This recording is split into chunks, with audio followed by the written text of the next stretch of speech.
प्रियतम ओ प्रियतम टिके एपटको अनौन प्रियतम ए प्रियतम टिके एपटको अनौन हईलो घोड़ा मुही मते काई प्रियतम प्रियतम हेई डाकुचु आखि कोन काउ खाई गलनी जा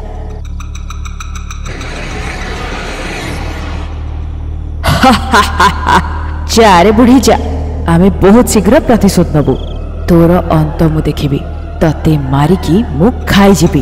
पंचवालीर प्रतिशोध विषय न जाणी काकी महुआ चली गले। छेपरी केमती थिला जे भूतिया रास्तार बहुत दूर रे प्रतापगढ़ नामक गाँव रे सोमेश निज माँ बापा सह रहउथिला। सोमेश धनी आ बुद्धिमान किंतु जन्मरु से कुजा थिबा कारणरु समस्ते ताकू तेढ़ा कहिके थट्टा करंती। जेपरी केमती थिला गोटे दिन सोमेशर माँ बापा गोटे दुर्घटना रे दुनिया छाड़ी चली गले। बिचरा सोमेश एकुटिया ही रहिला। मन दुख करी सोमेश पाखरे तार दूर संपर्कीय दानिश जे संपर्क रे मामू हेबे निजर स्त्री और छुआंक सह तांको घर को आसिले। बापा समू मन खराब करिबानी तुम बापा मां नाहंती आमे अछु आम गाँ रे मरुड़ी पड़ी से आम पाखरे काम नाही तुमको असुविधा नथिला आमे खेती करके एठी रहिबू। हाँ मामू आपण एठी रहंतु मो पाखरे भी तो किए बड़ नाहंती। एही भली सोमेशर मामू तार घरे रहिले। दानिशर दुई झियो अनुराधा आ मालती। अनुराधा दानिशर प्रथम स्त्रीर झियो थिला। मालती द्वितीय स्त्री जयार झियो थिला। छुआ बेलू ही सोमेश अनुराधा को पसंद करुथिला किंतु केबे भी निज मन कथा कहि पारलानी काहेकि ना अनुराधा सुंदरी थिला आ से थिला कुजा। से निज भल पाइबा निज भीतर ही रखिदेला।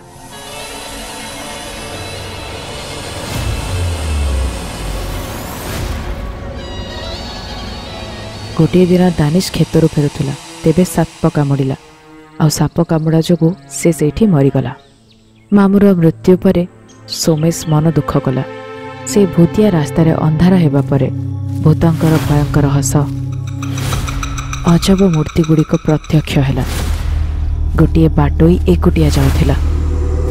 प्रियतम ए प्रियतम टिके एपटको देख प्रियतम ओ प्रियतम टिके एपटको देख प्रियतम ओ प्रियतम टिके एपटको देख प्रियतम ओ प्रियतम टिके एपटको देखो ना।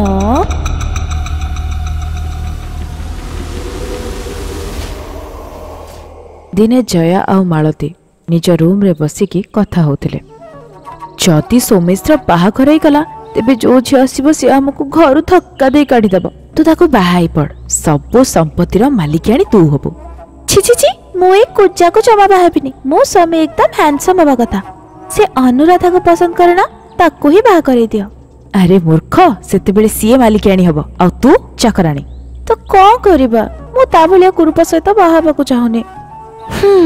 जदि कोनोसी साप की पिशाचता को मारी दिए ताहले सब संपत्तिर मालिकाणी आमे हबा। चिंता करिबी याको मारिबार योजना भी करिबी। सावधान थिबो आम पर जेमती संदेह न हो।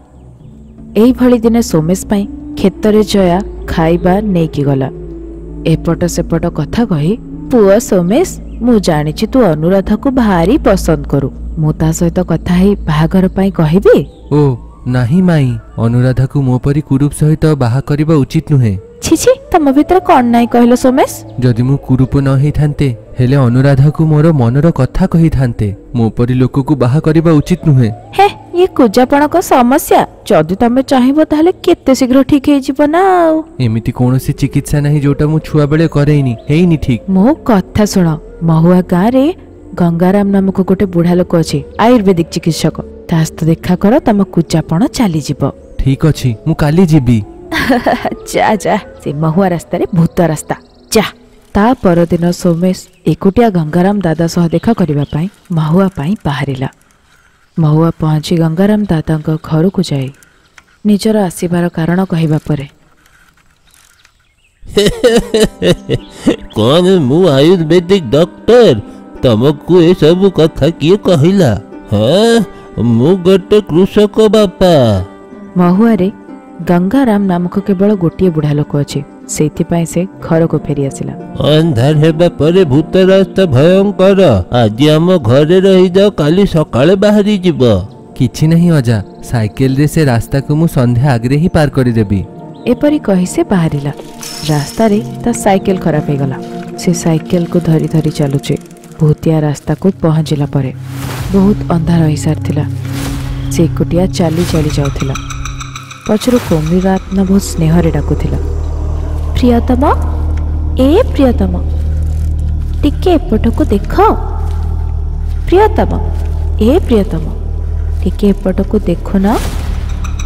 ପ୍ରିୟତମ, ଏ ପ୍ରିୟତମ, ଟିକେ ଏପଟକୁ ଦେଖୁନ। ପ୍ରିୟତମ, ପ୍ରିୟତମ, ଦେଖ ଟିକେ ଏପଟକୁ।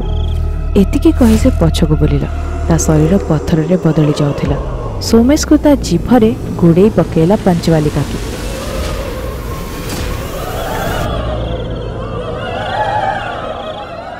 ଯେପରି ହିଁ ସକାଳ ହେଲା, ସୋମେଶର ଶରୀରରେ ସୂର୍ଯ୍ୟକିରଣ ପଡ଼ିବା ପରେ ଶିଳାର ରୂପ ଭାଙ୍ଗିଗଲା ଆଉ ସେ ସାମାନ୍ୟ ହୋଇଗଲା।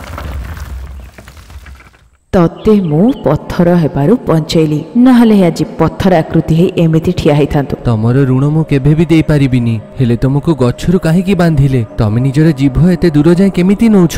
ମୋ ପାଖରେ ବହୁତ ଶକ୍ତି ଅଛି। କିଛି ଲୋକ ଅଛନ୍ତି ଯେଉଁମାନେ ଚାହାନ୍ତି ମୁଁ ଭୂତ ପ୍ରେତ ଅନ୍ୟ ଲୋକଙ୍କୁ ସାହାଯ୍ୟ ନ କରେ। ସେଇଥିପାଇଁ ମୋତେ ଏଠି ବନ୍ଦୀ କରିଛନ୍ତି। ମୁକ୍ତି କର। ପାଞ୍ଚବାଲି କାକିଙ୍କୁ ମୁକ୍ତି ଦେଇ ସେ ପୁଣି ମହୁଆ ଯିବାକୁ ଲାଗିଲା। ଆରେ ନାତିଆ, ତୁ ମହୁଆ କାହିଁ ଯାଇଥିଲୁ? ସେଇଠି କାହାକୁ ଦେଖା କଲୁ? ସେ ପାଞ୍ଚବାଲିକୁ ନିଜ ବିଷୟରେ ଆଉ ମହୁଆ ଯିବାର କାରଣ ବି କହିଲା। ଗଙ୍ଗାରାମ ଅଜା ବୈଦ୍ୟ ନୁହନ୍ତି। ଏବେ ମୋର ରୋଗ କେବେ ଠିକ ହବନି। ମନ ଦୁଃଖ କରନି, ମୁଁ ତୋର କୁଜାପଣକୁ ଠିକ୍ କରିଦେବି। ମତେ ତୁ ଖାଲି ତୋ ଘରକୁ ନେଇ ଚାଲ। ପାଞ୍ଚବାଲିର କାକି ଉପରେ ବିଶ୍ୱାସ କରି ସେ ନିଜ ଘରକୁ ନେଇଗଲା। ଆଉ ଯାହା କିଛି ଘଟଣା ହେଇଥିଲା ନିଜ ମାଇଁ ଆଗରେ କହିଲା। ମହୁଆ କହିନଥିଲି ପୁଅ, ମୁଁ ମଧିରା କହିଥିଲି। ହଁ ହଁ। ଓ, ମୁଁ ଭୁଲ ଶୁଣିଥିବି ମାଇଁ। ଆଜିଠୁ ଏ କାକି ବି ଆମ ଘରେ ହିଁ ରହିବେ ଆମ ସହିତ। ଅଧା ରାତି ହେଇଥିଲା। ଘରର ସବୁ ଲୋକ ଶୋଇଥିଲେ। ପାଞ୍ଚବାଲି କାକି ଉଠିଲା। କୂଅରୁ ପାଣି କାଢ଼ି ମୁଣ୍ଡ ଉପରେ ଥୋଇ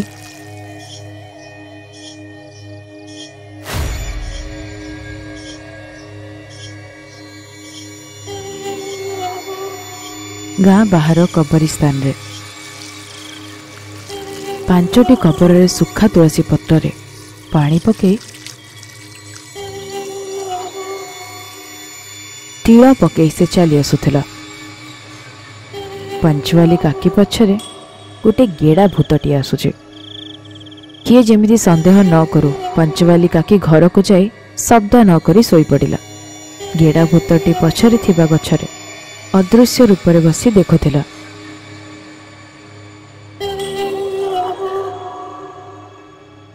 ଏହିଭଳି ଅଧା ରାତି ପରେ ସବୁଦିନ 5ଟି ରାତିରେ କବରସ୍ଥଳରେ ପାଣି ପକାଇ ଆସୁଥିଲା। 6 ଦିନ ଯେଉଁଦିନ ଅନୁରାଧାକୁ ମନ୍ଦିର ନେଇଯିବାକୁ କହି ରାସ୍ତାରେ ଯେତେବେଳେ କେହି ନଥିଲେ, ସୁଯୋଗ ଦେଖି ଅନୁରାଧା ଉପରେ କିଛି ଭସ୍ମ ଛିଞ୍ଚିଲା ପରେ ଅନୁରାଧା ସେଇଠି କାଠ କଣ୍ଢେଇରେ ବଦଳିଗଲା।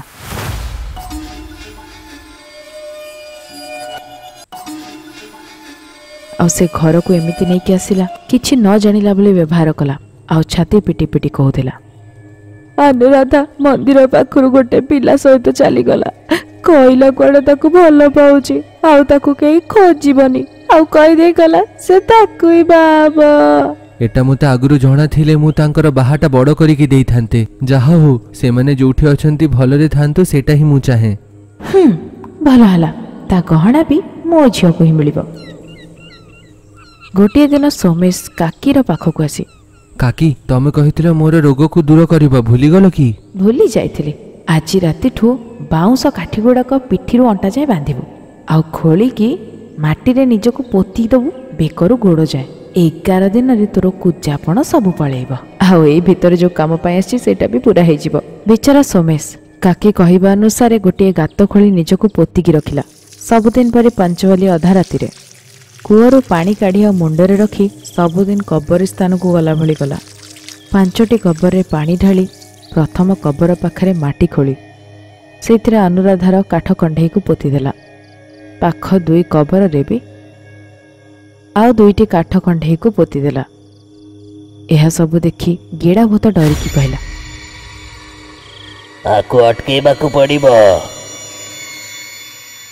ଗୋଟିଏ ଦିନ ସକାଳେ ଆମ ଗାଁର 2ଟା ଝିଅ ନିଖୋଜ ହେଇଛନ୍ତି। କମଲେଶର ଝିଅ ପ୍ରଭା, ରଘୁରାମର ଝିଅ ଶ୍ରୀବଲ୍ଲୀ। ଆଙ୍କୁ ଖୋଜିଥିବା ଲୋକକୁ ପୁରସ୍କାର ଦିଆହବ। ରାହୁ ସାର୍। ଗୋଟିଏ ଦିନ ସନ୍ଧ୍ୟାବେଳେ ମାଳତୀ ସହିତ ନିଜ ସାଙ୍ଗ ଦେଖା କରିବାକୁ ଆସିଲା। କିଛି ସମୟ କଥା ହେଇ ସେ ପୁଣି ଫେରି ଯାଉଥିଲା। ପାଞ୍ଚବାଲି ତା ପଛେ ପଛେ ଚାଲୁଥିଲା ଆଉ ସୁଯୋଗ ଦେଖିକି ଭସ୍ମ ତାପରେ ଛିଞ୍ଚିଥିଲା। ଝିଅଟି ଗୋଟିଏ କାଠ କଣ୍ଢେଇରେ ବଦଳିଗଲା। ତାକୁ ପୁଟୁଳିରେ ପଶେଇକି ବନ୍ଦ କରିଦେଲା। ବିଚରା ଝିଅର ମା ବାପା ପୁରା ଗାଁ ଖୋଜି ଖୋଜିକି କାନ୍ଦୁଛନ୍ତି। ଏହିସବୁ ଜିନିଷ ଗେଡ଼ା ଭୂତ ଦେଖୁଥିଲା। ନିଜର କୁଜାପଣ ଭଲ କରିବା ପାଇଁ ମାଳତୀ ସାହାଯ୍ୟରେ ମାଟି ଭିତରେ ସିଧା ପୋତି ହୋଇ ରହିଲା। ନିଦ ନ ହେବା କାରଣରୁ ସୋମେଶକୁ ପଛରୁ କିଛି ହଲଚଲ ଜଣାପଡ଼ିଲା। ଏତେ ରାତିରେ କିଏ ହେବେ? ବୋଧେ ମାଇଁ ଆସିଛନ୍ତି। ଗେଡ଼ା ଭୂତ ଗଛରୁ ତଳକୁ ଡେଇଁଲା। ଆରେ ତମର ମାଇ ନୁହେଁ ରେ, ଆରେ ଯାଇକି ତାକୁ ଅଟକାଅ। ଏତିକି କହି ତା ଚାରିଆଡ଼େ କେବଳ ସେ ଡେଉଁଥିଲା। କିନ୍ତୁ ସୋମେଶକୁ ଗେଡ଼ା ଭୂତ ନା ଦେଖାଯାଉଛି ନାହିଁ ଶୁଣାଯାଉଛି। ଛନ ଛନ ହେବା କାରଣରୁ ସେ ଗାତରୁ ବାହାରି ଆସିଲା ଆଉ ଯାଇକି ଦେଖିଲା ତ ପାଞ୍ଚବାଲି କାକି ମୁଣ୍ଡରେ ପାଣି ଧରି ଯାଉଛି।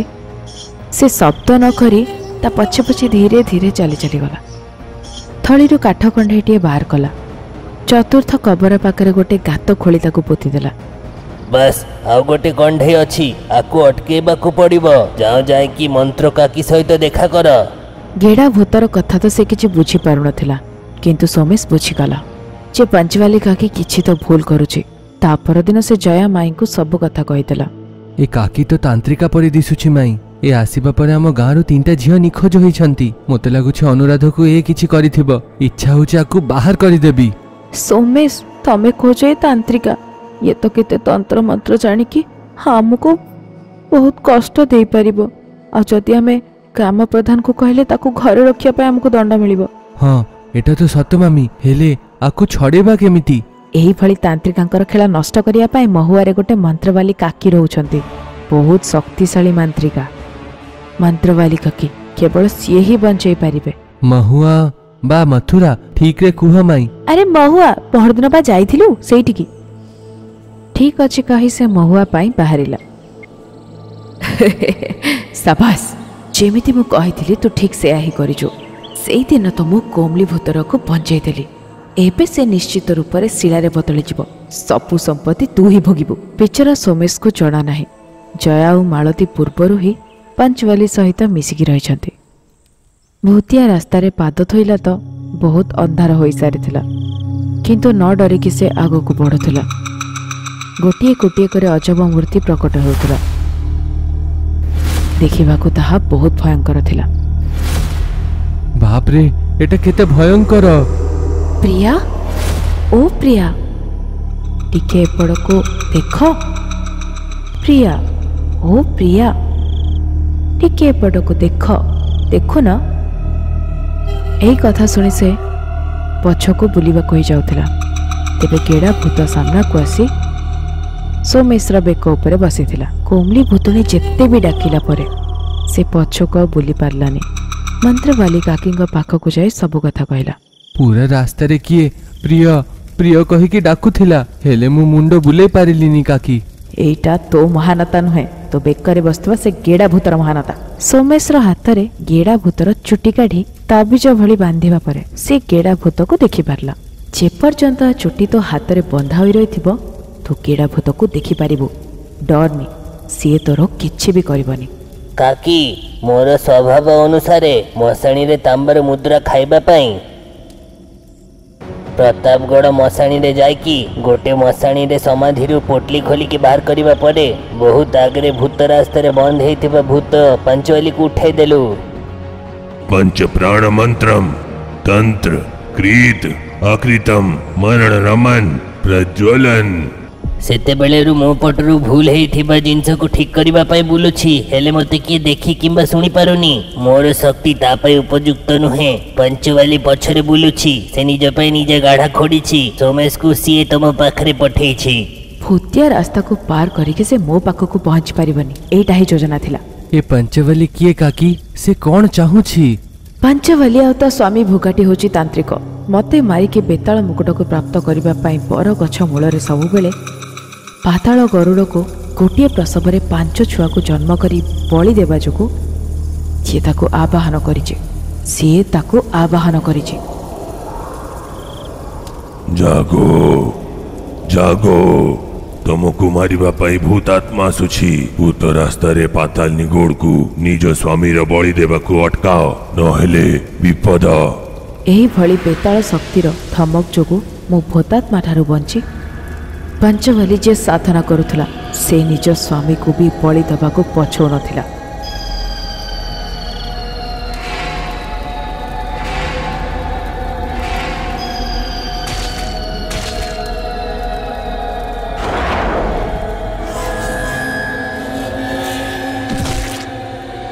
पंचवली को भूतिया रास्ता रे पंचदिगमन रे बंधा होछि। आउ ता संपर्क माने तारी 5टी छुआ को आउ स्वामी को प्रतापगढ़ रे पोती देइछन्ते।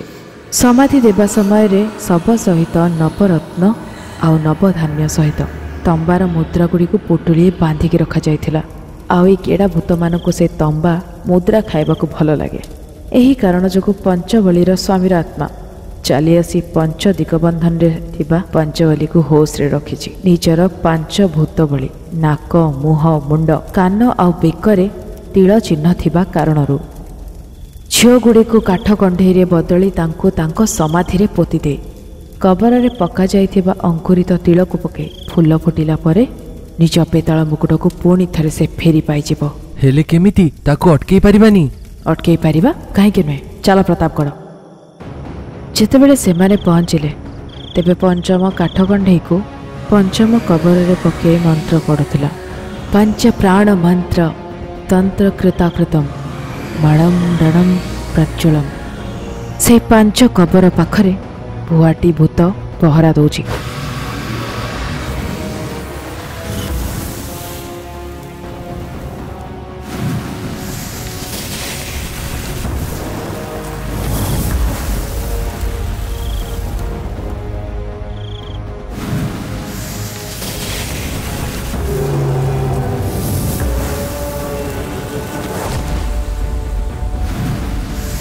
काके एथरक पंचवली और भुगाटी को भस्म करिवार मंत्र पढ़े।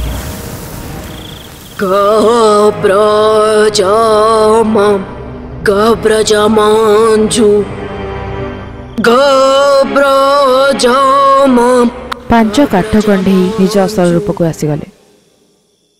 अनुराधा दौड़ी आसी सोमेश को जोरे कुंडे पकेला। तुमको मु बहुत पसंद करे सोमेश। ए रोग ठीक हेबा परे ही मु तम सहित बाहा करिबी। ओ बसंती बम बगीनी बुगत बाजा बजी रे हम हरिणी कड़ते कीरा कजी रे उड़ते मिड़ते बूम बूस स्वाहा उड़ते मिड़ते हुम हुस स्वाहा। बम बगीनी बुगत बाजा बजी रे हम हरिणी कड़ते कीरा कजी रे उड़ते मिड़ते बूम बूस स्वाहा उड़ते मिड़ते हुम हुस स्वाहा स्वाहा। एतिकी कहबा परे केड़ा भूत उड़ी जाए सोमेश्वर पिठी रे गोठा मारिया जोगु से उड़ी जाए गछ डाल रे अंटा बाड़े ही तले गली पड़िला। से दिन परठु ता कुजापण भी चलीगला। अनुराधा सह विवाह करी सुखरे से जीवन काटुचे। जो थाली रे खाइले से जगह बेईमानी करबा जोगु जया और मालती निज गाँ को जाए मजुरिया काम करी सेठी कांदुचंते। मानभूत तमे तांबार मुद्रा काहे की खाउछ? कौन कहानी अछि तोर? गोटे बड़ कहानी परे कहिबी।